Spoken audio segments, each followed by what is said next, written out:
a pattern we take for granted that has lasted for centuries.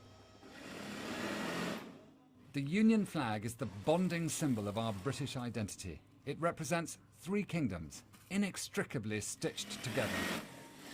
Scotland may soon be torn from this fabric.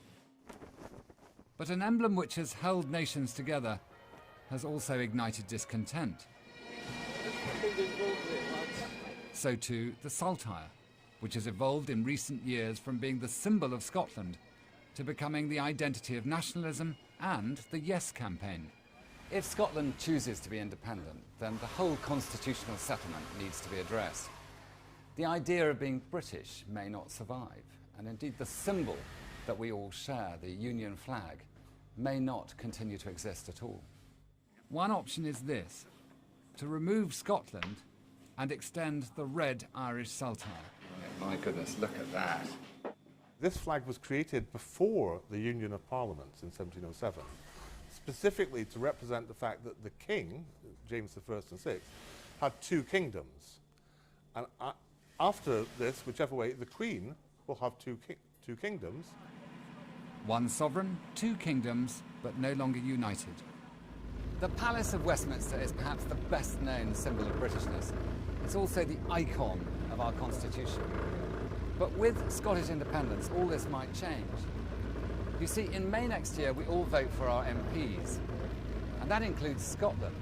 And yet a few months later, when Big Ben strikes the midnight hour on Independence Day, those Scottish MPs must go.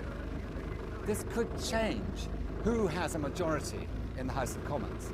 And as we all know, that would change the government.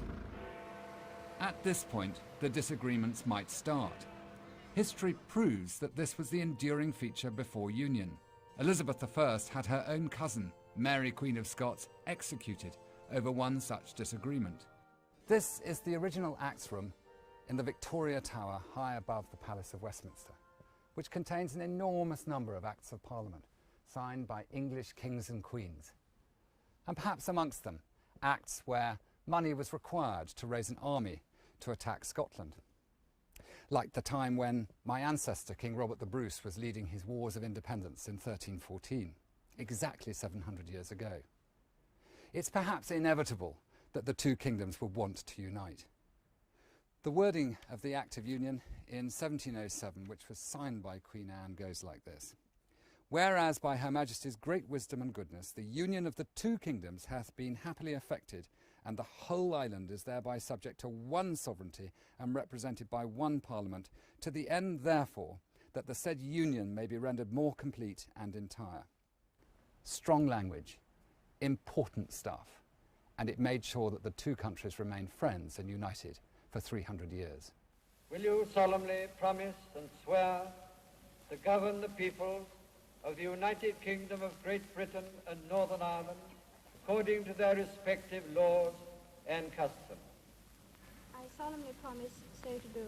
This reign began with that promise, but those very laws and customs assured the democracy that might well reshape this kingdom.